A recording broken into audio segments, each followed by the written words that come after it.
আলাইকুম বন্ধুরা, প্রতিদিনের মতো চলে এসেছি আবারও নতুন একটা দুর্দান্ত রেসিপি নিয়ে। তোমাদের সকলকে স্বাগত জানাই। আজকে দুর্দান্ত একটা রেসিপি নিয়ে তোমাদের সামনে চলে এসেছি। এই যে এখনকার দিনে যে আমরা সরিষার তেলটা কিনে খাই বন্ধুরা, সেই সরিষার তেলটা আজকে আমি খাঁটি সরিষা পিওর তেলটা বাড়িতে আজকে বানিয়ে তোমাদের দেখাবো। তো বন্ধুরা, আশা করছি তোমাদের খুব ভালো লাগবে যে খাঁটি সরিষার পিওর তেলটা বাড়িতে কিভাবে বানানো হয়। এই ভিডিও দেখতে তোমাদের খুব ভালো লাগবে, আশা করছি শুরু থেকে শেষ পর্যন্ত তোমরা সঙ্গে থাকো বন্ধুরা, আর ভিডিওটা স্টেপ বাই স্টেপ দেখতে থাকো। আগের যুগের মানুষরা ঘানি তেল বাড়িতে ভাঙিয়ে খেত। এক কথায় ঢিকিতে যেমন ধান বেনে চাল হতো, ময়দা হতো যাতাতে পিষে, সেই রকম বাড়ির বউয়েরা মায়েরা বাড়িতে রাই সরিষা দিয়ে ঘানিটা বাড়িতেই ভাঙাতো। সেই সব যুগ জামানা এখন চলে গিয়েছে বন্ধুরা। এখন নিত্য নতুন যুগ জামানা, কলির সময়, এখন কলির যুগে এখন সব রকম পয়সা দিয়েই কিনতে পাওয়া যায় বন্ধুরা, কিন্তু খাঁটি সরিষা পিওর তেলটা পাওয়া যায় না। এই যে ছোট মাসুম বাচ্চাদের সরিষার তেলটা মাখালে আমাদের খুব উপকার হয়, আর বড়রা তো মাখালে আরও ভালো। সারাদিন যে খাটনি করে, সরিষার তেলটা যদি একবার মাখানো হয়, দিয়ে চান করা হয়, তো শরীরটা খুব পাতলা হয়। তো বন্ধুরা, প্রত্যেক বন্ধুদের ক্ষেত্রেই বলি, বাড়িতে সরিষা থাকলে তোমরা পিওর সরিষার তেল বাড়িতেই বানিয়ে নিতে পারবে। কিভাবে, সেই ভিডিও আজকে তোমাদের আমি দেখাবো। তো তোমরা শুরু থেকে শেষ পর্যন্ত আমার সঙ্গে থাকো, আর তোমরা ভিডিওটা বন্ধুরা দেখতে থাকো। বন্ধুরা, এই যে এইখানে নিয়েছি, দেখো কালো সরিষা নিয়েছি। এটা আমাদের বাড়িরই সরিষাটা নিয়েছি, কালো সরিষা। আর এইখানে এই যে সাদা, আর এইখানে নিয়েছি এই যে সাদা সরিষাটা নিয়েছি। এই সাদা সরিষার তেলটা সবসময় বেশি হয় বন্ধুরা, আর এই সরিষার তেলটা সবসময় কম হয়। আর আমরা গ্রাম বাংলার মায়েরা তেলটা কম কিনে খাই, আমরা বাড়িতে ঘানি পিড়েই তেলটা বেশি খাই বন্ধুরা। 10 কেজি দিলে 5 কেজি তেল হয়, আর এই তেলটায় ঝাঁজটা একটু বেশি আছে বন্ধুরা, তার জন্য এটাতে বেশি তেল হয়। তো আজকে দুটো মিশিয়ে আমি একসঙ্গে তোমাদের তেল ভাঙিয়ে দেখাবো। এই যে সাদা সরিষাটা আমি নিয়ে নিয়েছি 500 গ্রাম, আর ওইখানে কালো সরিষা আছে 250 গ্রাম, আমি দিয়ে একসঙ্গে মিশিয়ে নিব। সবসময় এটাতে তেলটা বেশি হয়। খাঁটি সরিষার তেল বাড়িতে আজকে আমি তোমাদের বানিয়ে দেখাবো, ভেজাল ছাড়া খাঁটি সরিষার তেল বন্ধুরা। এই যে এইভাবে ভালো করে মিশিয়ে নিব তেল সরিষাটাকে। তো ভালো করে সরিষাটা মেশানো হয়েছে, আর দানাগুলো দেখো বন্ধুরা কত সুন্দর হেভি, তেলটাও সবসময় বেশি হবে এই সরিষার। তো এবার এইখানে একটা আমি মিক্সচার গ্রাইন্ড নিয়েছি, এই মিক্সচারে দিয়ে সরিষাটা আমি ভেঙে নিব। প্রথমে হাফ হাফ করে দিয়ে আমি সরিষাটা ভেঙে নিব।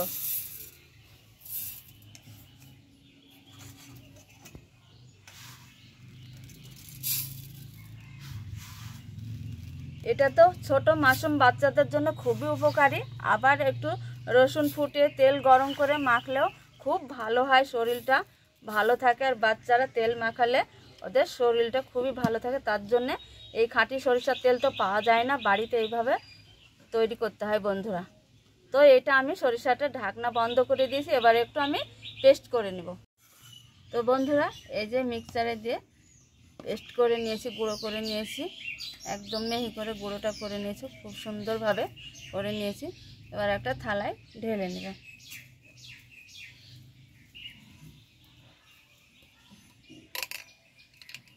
বন্ধুরা, এই পিওর খাঁটি সরিষার তেল তো আমরা বাজারে দোকানে পাই না, এটা বাড়িতেই এইভাবে একটু খাটনি করলে তেলটা হয়ে যায়। তোমরা ভাবছো যে এতটা খাটনি করব কেন, পয়সা দিয়েই দোকান থেকে তেল কিনে নিব, বাজারে কিনতে পাবো, কিন্তু তা নয়। খাঁটি সরিষার পিওর তেলটা তো আমরা পাবো না কখনো, আর এটা বাড়িতেই বানানো হয়। বাচ্চাদের ক্ষেত্রে খুবই এই তেলটা উপকারিত বন্ধুরা। তার জন্য আজকে আমি এই বাড়িতে সরিষার পিওর সরিষার তেলটা আজকে তোমাদের বানিয়ে দেখাবো। দেখো আমি অনেকগুলো পেস্ট করে নিয়েছি একসঙ্গে বন্ধুরা। এই যে গুঁড়ো করে নিয়েছি, এই গুঁড়োতে সামান্য একটু একটু করে জল দিয়ে মেখে নিব। জল দিব এইভাবে, আর এইভাবে মেখে নিব বন্ধুরা। আমরা যখন মেলে ঘানি ভাঙাই, তখন শুকনো হলে এইভাবে জল সরিষাতে মেখে তবে মেলে ভাঙানো হয়। এইভাবে যতটা জল লাগবে পরিমাণ মতো জলটা দিয়ে আমি এইভাবে মেখে নিব। একটু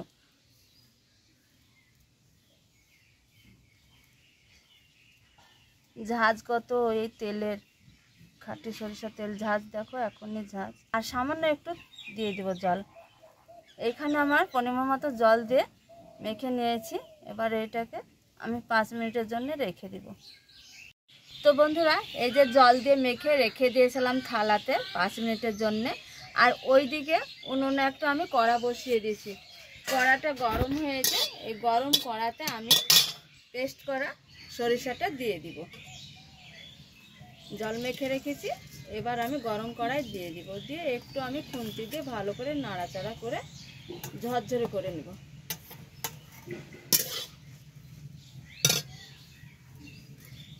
এতটা সেন্ট ঝাঁজ, খুব ভালো লাগে এই সরিষার তেলটা।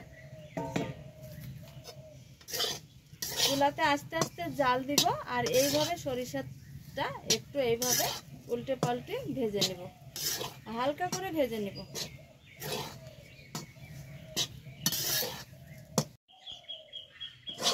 তো বন্ধুরা এই যে গরম কড়াই খুন্তি দিয়ে এইভাবে উল্টে পাল্টে ভালো করে একটু হালকা করে ভেজে নিয়েছি। দেখো আগের চেয়ে দেখো কালারটা চেঞ্জ হয়েছে আর একটু ঝরঝরে হয়েছে, গরম হয়েছে। আর দেখো কালো কালো হয়েছে, মানে তেলটা একটু চিটচিটে হয়েছে। তো এবার এইখানে আমার গরম করা হয়েছে, এবার আমি একটা থালায় ঢেলে নিব আর দেখে নেব যে কেমন হয়েছে এটা। এই যে বন্ধুরা দলা পাক আছে, মানে হয়েছে পারফেক্টভাবে, এটা হয়েছে। আর দেখো আঙ্গুলে একটু চিটচিটে হয়েছে, তেলটা ছাড়ছে। এবার থালায় আমি ঢেলে নেব। তো বন্ধুরা এই যে সরিষার পেস্টটা গরম কড়াই ভেজে নিয়েছি আর দেখো কালো কালো হয়েছে, তেল ছেড়ছে আর চিটচিট করছে।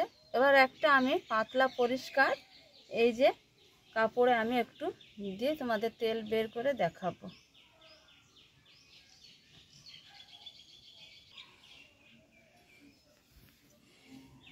যে পরিষ্কার একটা কাপড় নিয়েছি, এখানে এবার আমি দিয়ে দিব সরিষার পেস্ট। তেল ছেড়তে শুরু করেছে। এবার এইভাবে একটু ধরবো।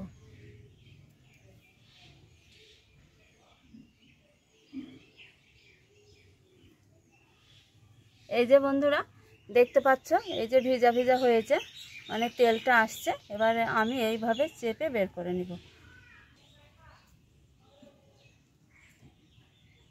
এই যে বন্ধুরা দেখো এই যে তেলটা বেরাচ্ছে, দেখো এত সুন্দর গাঢ় তেলটা। আর দেখো এইভাবে যতটা আমি নিচড়ে বের করে নিতে পারবো, এইভাবে নিচড়ে নিচড়ে বের করে নিব। তেলটার কালার দেখো বন্ধুরা, পিওর খাঁটি সরিষার তেল। তো বন্ধুরা দেখো তেলটাকে নিচড়ে বের করে নিচ্ছি। এই যে আর এত সুন্দর তেলটা হয়েছে। তো বন্ধুরা তোমাদের এইভাবে দেখালাম তেলটা কিভাবে বের করে নিতে হয়। একটু খাটনি হলো, খাঁটি সরিষার তেলটা তো আমরা পাই না কোথাও। তো তোমাদের আবার আরেকভাবে পদ্ধতিতে আমি তেলটা বের করা দেখাচ্ছি, যাতে সহজভাবে তোমরা বের করে নিতে পারো। বন্ধুরা এটা থেকে তেল বের করে নিয়েছি, তবুও তেল আছে। এই যে আমি আরও ভালোভাবে বের করে নিব, থালাতে রেখে দিয়েছি। আর দেখো ওই পেস্টটাও দিয়ে দিব, এইভাবে সবটা দিয়ে দিব। দিয়ে এবার সহজভাবে তেলটা বের করে নেব, যাতে তোমরা বুঝতে পারো আর এইভাবে বাড়িতে তৈরি করতে পারো। নেট কিংবা পাতলা সুতির কাপড় কিংবা পাতলা ওড়না, সব কিছুতে এই 3টে জিনিসে এই তেলটা বের করা খুব ভালো হয়। এবার সবটাই দিয়ে দেবো যাতে তাড়াতাড়ি হয়ে যায়। থালা থেকে সবগুলা এই যে পাতলা একটা কাপড়ে দিয়ে দিয়েছি। এবার এইভাবে মরিয়ে নিব, যাতে তেলটা বের করতে খুব তাড়াতাড়ি হয়ে যায়, সহজেই হয়ে যায়। দেখো এতে থেকে তেল ছেড়ছে। গুছিয়ে ভালোভাবে ধরে নিব। সরিষার গুঁড়োটা ফেলে দিব ভালো করে ন্যাকড়া দিয়ে মুছে।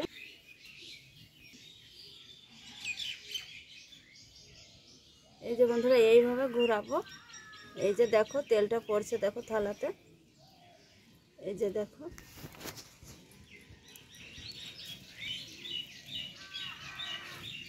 কালারটা দেখছো বন্ধুরা, কত সুন্দর তেলের কালার। আর আমরা যে এবার আমি এইখানে একটু দেরি হবে তার জন্য এই যে এই গামলিটা দিয়ে দিব, এই গামলিটার উপরে এই পুটলিটা বসিয়ে দিব বন্ধুরা, যাতে তাড়াতাড়ি হয়ে যায় তেলটা। এই যে এইভাবে বসিয়ে দিয়েছি, হাতে দেখো কতটা তেল, দেখো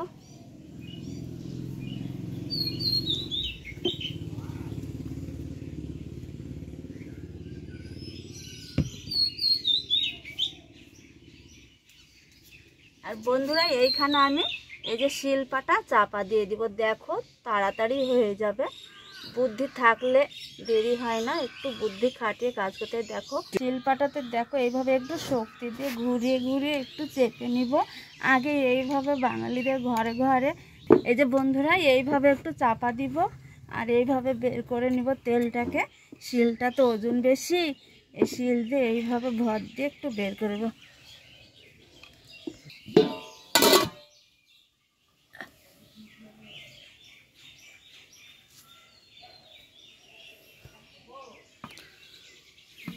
যে তেলটা কিভাবে চুয়াচ্ছে পড়ছে এইভাবে আমি বের করে নিব। তেলটা পড়ছে দেখো, এই যে শিলপাটায় চাপ দিচ্ছি আর তেলটা এইভাবে পড়বে। আর দেখো তেলটার ফেনা হয়েছে আর তেলটা চুয়াচ্ছে কিভাবে গামলি থেকে।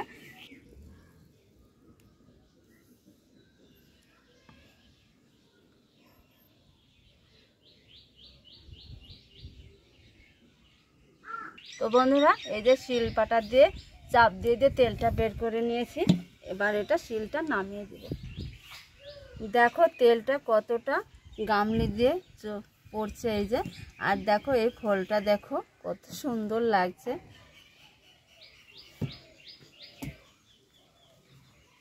এই যে বন্ধুরা এবার বের করে নিব। যে এটা খোলটা দেখো একদম কতটা খোল হয়েছে। এটা পাটের জমিতেও দেয়, ফুলের গাছের গোড়ায় দেয়, আবার এটা রান্না করলে আমের আচারেও দেওয়া হয়, খেতে ভালো লাগে। তো এটা রেখে দিব। আর এই যে তেলটা দেখো বন্ধুরা কতটা সুন্দর কালারটা, বিনি ভেজাল ছাড়া তেল। এই যে গামলির সাইডে যে তেলটা আছে এইভাবে হাত দিয়ে ছেড়ে দিব তেলটাকে। তো বন্ধুরা তেলটা দেখো কতটা তেল বের করেছি, দেখো এতটা তেল হয়েছে। এবার একটা ছাঁকনিতে ছেঁকে নেব। ওই যে বাটির তেলটাও আমি থালায় ঢেলে দিয়েছি, একটা ছাঁকনি দিয়েছি তেলটার গায়ে যাতে সরিষা যত একটু থাকে চলে যাবে। এইভাবে ছেঁকে নেব তেলটা। দেখো অনেকটাই তেল হয়েছে, খাঁটি পিওর সরিষার তেল, বিনা ভেজাল ছাড়া বন্ধুরা। দেখো তেলটা, এই তেল মাথায় দিলে চুলও গজাবে আর বাচ্চাদের মাখালে শরীরটা বাচ্চারা তেলেই তাজা হয় বন্ধু। তো বন্ধুরা এই যে তেলটা দেখো এত সুন্দর হয়েছে আর কালারটা দেখো খুব ভালো। এই তেলটা বড় থেকে বাচ্চারা পর্যন্ত মাখামাখি করলে খুবই শরীর ভালো থাকে। আর বড়রা তো জানোই যে স্নান করার আগে এই সরিষার তেলটা গোটা গায়ে মেখে তারপরে স্নান করলে শরীর ভালো হয়। আমাদের সকলের ক্ষেত্রেই তেলটা, সরিষার তেলটা খুবই প্রয়োজনীয়। তো এবার আমি একটু তেল নিয়ে নিব বাটি থেকে। দেখো তেলটা এত সুন্দর, এইভাবে হাতে মেখে নেব। দেখো অল্পতেই এই তেলটা মাখলে গা চুকচুক করবে এবং অল্প একটু তরকারিতে দিলেও তেলে কম তেল খাবে। এই তেলটাও খুবই ভালো। আর দোকানের তেলে কি যেন একটা কালার দেওয়া থাকে, ওই তেলটা তরকারিতে যখন কড়াই দিই তখন তেলটা কড়াতে লেগে যায় আর তরকারিটাও ভালো হয় না। আর এই খাঁটি সরিষার তেল দিয়ে তরকারি রান্না করলে সামান্য অল্প এইটুকু তেল দিলেই তরকারি ভাজাটা একদম চুকচুকে হয়ে যায়, তাড়াতাড়ি হয়, খুব ভালো হয়। তো বন্ধুরা আশা করছি আজকের ভিডিও তোমাদের এই খাঁটি পিওর সরিষার তেল তোমাদের কেমন লেগেছে। ভালো লাগলে তোমরা অবশ্যই কমেন্ট করে জানাবে বন্ধুরা। আর এইভাবে পুরো ভিডিওটা প্রথম থেকে শেষ পর্যন্ত তোমরা দেখতে থাকবে যে খাঁটি সরিষার পিওর তেল বিনা ভেজাল ছাড়া কিভাবে বাড়িতে বানানো যায়। একটু খাটনি হলেই এই সরিষার খাঁটি পিওর তেলটা আমরাও কোথাও পাবো না। এটা দোকানে বলো, শপিং মলে বলো, অনলাইন অর্ডার করো, তাও পাওয়া যায় না বন্ধুরা। বাঙালি মায়েরা ঘরে ঘরে খাঁটি সরিষার তেলটা ব্যবহার করে। আর যেহেতু আমাদের বাড়িতেই আছে এই ঘানি, আমরা বাড়ির ঘানি খাঁটি সরিষার তেলটাই খেয়ে থাকি বাঙালিরা। তো বন্ধুরা তোমাদের ক্ষেত্রে বলে দিই, যদি তোমরা ভালোবেসে আমাকে থাকো তবু একটা লাইক করবে, ভিডিওটা পুরো দেখতে থাকবে। আর দেখো তেলটা অনেকটা বের করে নিয়েছি। আমার বাড়িতে বাচ্চা আছে, বড়রা আছে, এই সরিষার তেলটা তারা মাখে স্নান করে, তো এই তেলটা তাদের জন্য যত্ন করে রেখে দিব। আবার তরকারিতেও খাওয়া হয় এই তেলটা। তো আমাদের ঘানি থেকে তো তেল খায় বন্ধুরা। আশা করছি ভালো লাগলে লাইক কমেন্ট শেয়ার করবে, বন্ধু হয়ে পাশে থাকবে। সবার আগে ভিডিওটা পাওয়ার জন্য চ্যানেলটা সাবস্ক্রাইব করবে। বন্ধুরা, তোমাদের সঙ্গে পরবর্তী কোনো নতুন রেসিপি নিয়ে দেখা হচ্ছে। আজকে এইখানে ভিডিওটা শেষ করছি। তোমরা সুস্থ থাকো, ভালো থাকো। তোমাদের